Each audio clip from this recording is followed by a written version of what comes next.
ये सदिश राशि होती है।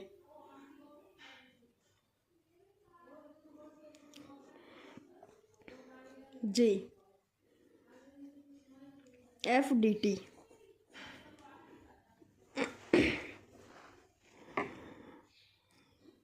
बल समय अंतराल के गुणनफल को आवेग कहते हैं। ये एक सदिश राशि होती है। बल का संपूर्ण प्रभाव का मापन होता है, क्योंकि dt समय में बल का जो भी प्रभाव है उस पूरे का मापन को आवेग कहते हैं। इसका न्यूटन इंटू सेकेंड, क्योंकि न्यूटन है, न्यूटन बल न्यूटन में इंटू सेकेंड। विमीय सूत्र m1 L1T-1 होता है।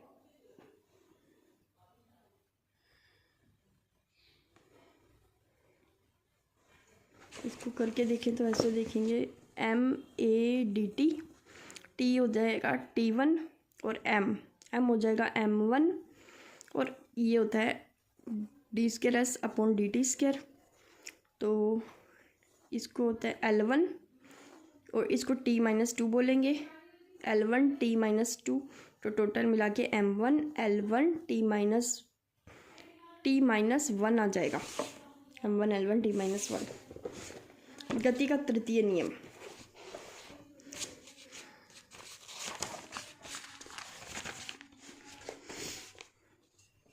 न्यूटन के पहले नियम से बल की गुणात्मक और दूसरे नियम से बल के मात्रात्मक। पहले नियम से बल की गुणात्मक और दूसरे नियम पता लग रहा है मात्रात्मक मापन की विधि प्राप्त होती है। गुणात्मक मतलब कितने गुना बल लगेगा, जितना उसका द्रव्यमान ज़्यादा होगा उतना ही उस पर बल लगेगा, वो गुणात्मक हो गया। और मात्रात्मक हम लोगों ने देख ही लिया, मात्रात्मक बल की मात्रा आ जाती है। न्यूटन का तृतीय नियम लगाए गए बलों की क्रिया और प्रतिक्रिया के संबंध में जानकारी देता है। प्रत्येक क्रिया के लिए विपरीत प्रतिक्रिया होती है। जैसे चलने के लिए हम जमीन को पीछे की ओर धकेलते हैं और जमीन भी प्रतिक्रिया लगाती है, वो हमें आगे की तरफ धकेलती है। क्रिया और प्रतिक्रिया जो है हमेशा अलग अलग वस्तु पर लगती है। हम जमीन पर क्रिया लगाते हैं और जमीन हम पर प्रतिक्रिया लगाती है, तो यह सभी वस्तुओं पर लगता है और सर्वव्यापक नियम कहलाता है। ये भी याद रख लेते हैं, सर्वव्यापक नियम कहलाता है। न्यूटन के तृतीय गति नियम के उदाहरण।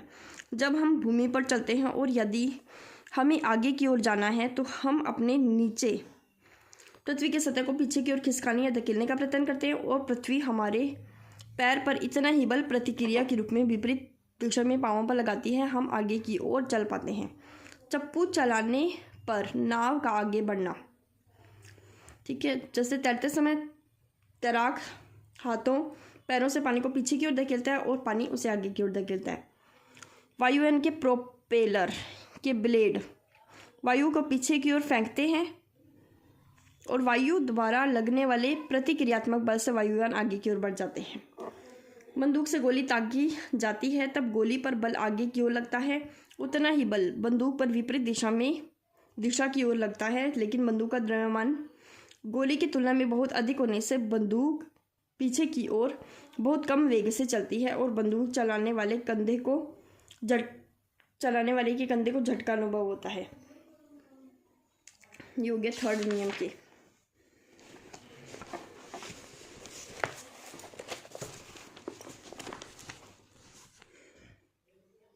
तो ये गोली पर लगने वाला आगे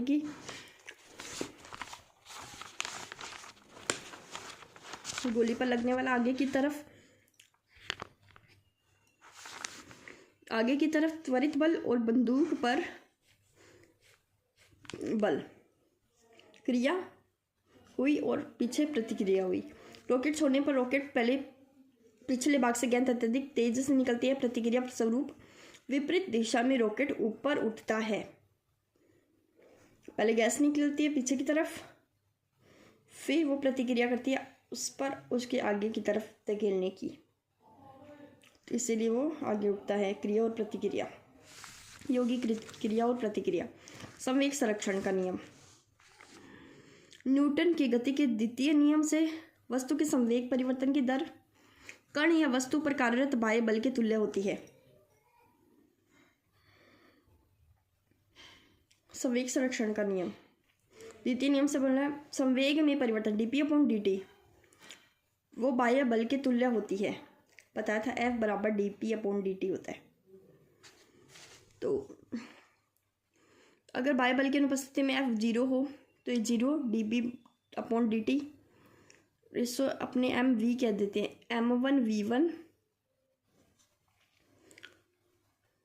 या दो वस्तुएं हैं, एक में m1v1 है, एक में m2v2 है।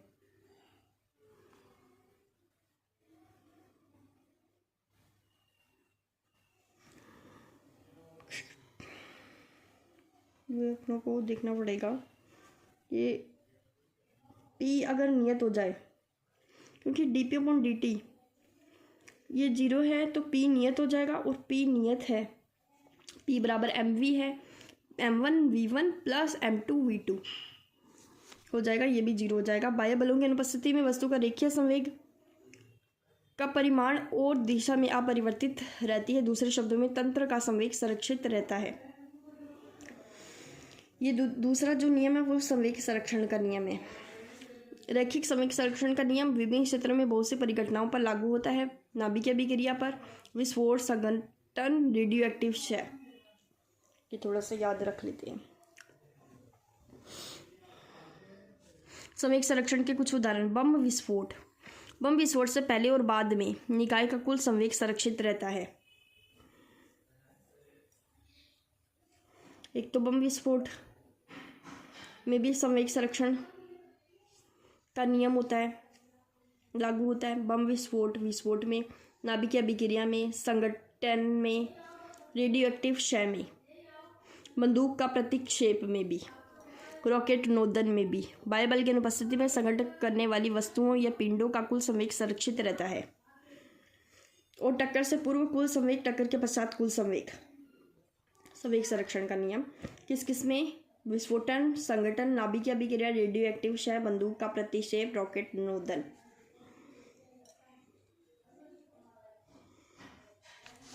दोलन गति।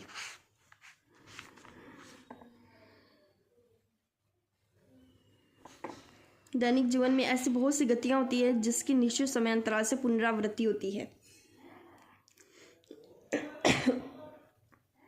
बहुत सी गतियां होती हैं,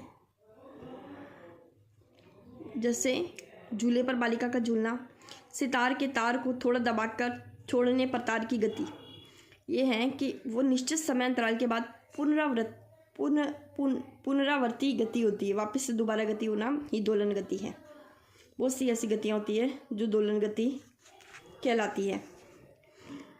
जब कोई वस्तु किसी निश्चित बिंदु के इधर उधर निश्चित समय में बार बार गति की पुनरावृत्ति करती है तो उसको दोलन गति कहते हैं।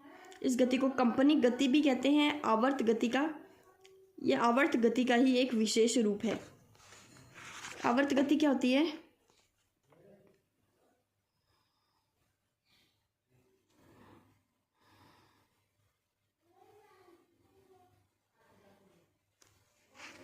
दोलन गति तो ये होती है, एक निश्चित बिंदु के इर्द गिर्द गति करना, दोलन गति।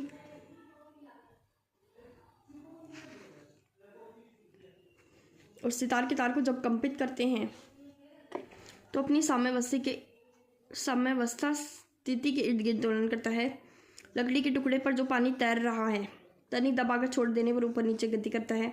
स्प्रिंग पर लटके भार को थोड़ा खींच देने पर ऊपर नीचे आवर्त गति में दोलन करता है। एक सिरे पर क्लैंप लोहे की पत्ती को एक और थोड़ा दबाकर छोड़ देने पर वह अपनी साम्यावस्था के इधर उधर दोलन करता है। मतलब अपनी साम्यावस्था के इर्द गिर्द दोलन करना दोलन गति कहलाता है। प्रत्येक दोलनी गति आवर्त गति होती है, प्रत्येक आवर्त गति दोलन गति नहीं होती है। ये इंपॉर्टेंट पॉइंट। आवर्त गति क्या है अब पढ़ते हैं। जब कोई गतिमान वस्तु एक निश्चित समय के पश्चात अपनी पूर्ववर्त अवस्था में आ जाती है, जैसे निश्चित समय अंतराल में अपनी पूर्ववर्त अवस्था में आ जाती है और बार बार गति करती है तो उसे आवर्त गति कहते हैं। ग्रहों का सूर्य के चारों ओर चक्कर लगाना, घड़ी की सुइयों की गति, पंखे की ब्लेडों की गति, चंद्रमा का पृथ्वी के चारों ओर चक्कर लगाना आवर्त गति।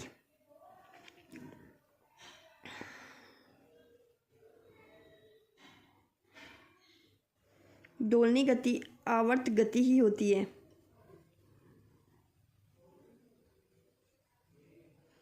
लेकिन आवर्त गति जो दोलनी गति, इसी को तो हम दोलन कहेंगे। लेकिन दोलनी गति एक आवर्त गति है और अनावर्त गति। अब समझ गए होंगे, जब कोई वस्तु निश्चित समांतराल में अपनी गति को नहीं दोहराती उसे अनावर्त गति कहते हैं। गेंद को फेंकना, धनुष पर प्रत्यंचा चढ़ाकर बाण छोड़ना,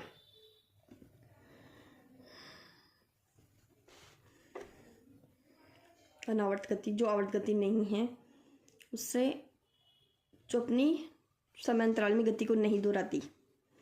दोलन गति से संबंधित परिभाषाएं। आवर्तकाल, एक दोलन को पूरा करने में वस्तु जितना समय लेती है उसे उसका आवर्तकाल कहते हैं।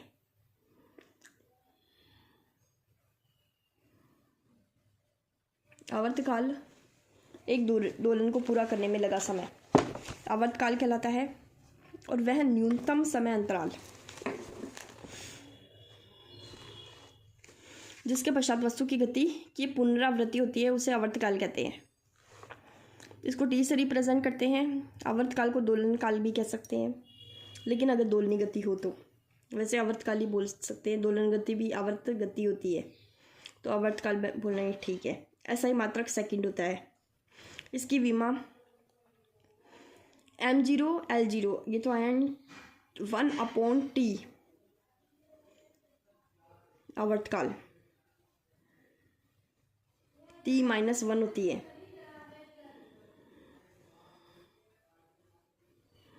ऐसी आवर्त गतियाँ जो सेकंडों के पैमाने पर या तो बहुत तीव्र या बहुत मंद होती है, उनके लिए समय के अन्य सुविधाजनक मात्रक उपयोग में लाए जाते हैं।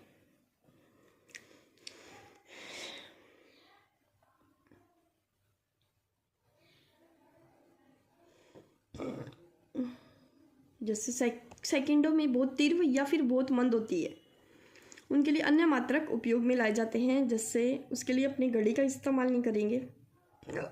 जैसे क्वार्ट्ज क्रिस्टल का कंपन काल माइक्रोसेकंड के मात्रकों में व्यक्त किया जाता है।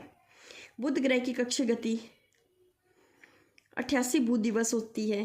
हेली धूमकेतु के लिए हर 76 वर्ष के पश्चात पुनः दृष्टिगोचर होता है।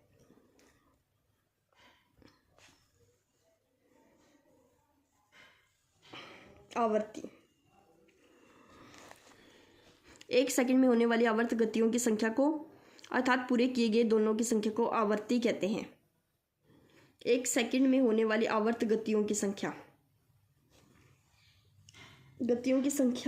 एक सेकंड में गतियों की संख्या या एक या दोलनों की संख्या को आवर्ती कहते हैं।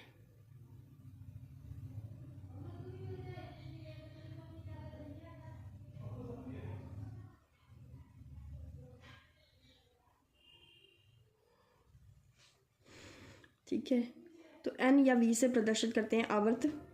अन्य मात्रक सेकंड इनवर्स होता है।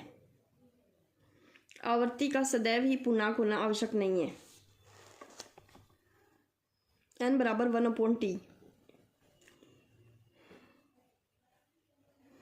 रेडियो तरंगों के आविष्कारक हेनरिक रुडोल्फ हर्ट्ज के नाम पर आवृत्ति के मात्रक को हर्ट्ज कहा गया। आवृत्ति का मात्रक है हर्ट्ज, ये है रुडोल्फ हर्ट्ज के नाम पर। मानव हृदय 1 मिनट में 75 बार धड़कन करता है। आवृत्ति और आवर्तकाल कितना होगा? आवृत्ति तो है 1 सेकंड में दोलनों की संख्या 75 बार 75 पर मिनट, 1 मिनट 75 बार दोलन करता है। संख्या को 75 पर मिनट, यानी कि 1 मिनट में 60 सेकंड होते हैं। 75 1.25 सेकंड इनवर्स, ये आवृत्ति हो गई। और आवर्तकाल बताना है अब। आवृत्ति का उल्टा 0.8 सेकंड।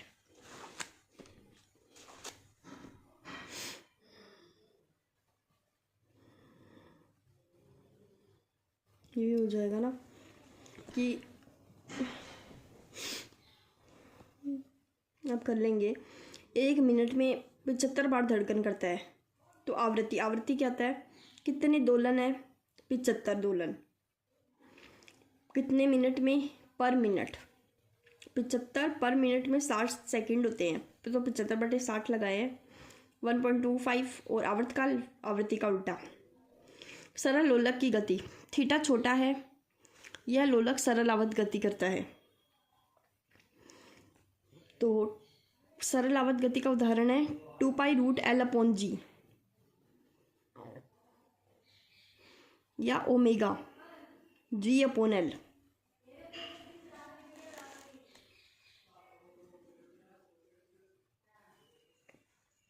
चित्र में कुछ भिन्न भिन्न द्रव्यमानों या लंबाई के सरल लोलक हैं। इनके आवर्तकाल के संबंध में कौन सा कथन सत्य है? 2π√L/g 0, 10, -10। जो लोलक ज़्यादा लंबा उसका आवर्तकाल उतना ही ज़्यादा। ये भी देखने हैं। भिन्न भिन्न लंबाई भिन्न भिन्न द्रव्यमानों के सरल लोलक हैं। आवर्तकाल के किसका आवर्तकाल सबसे ज़्यादा होगा? अब जैसे सरल लोलक की गति के लिए ये फॉर्मूला है √L/g 2π√L/g t। ये आवर्तकाल है। जिसकी लंबाई ज़्यादा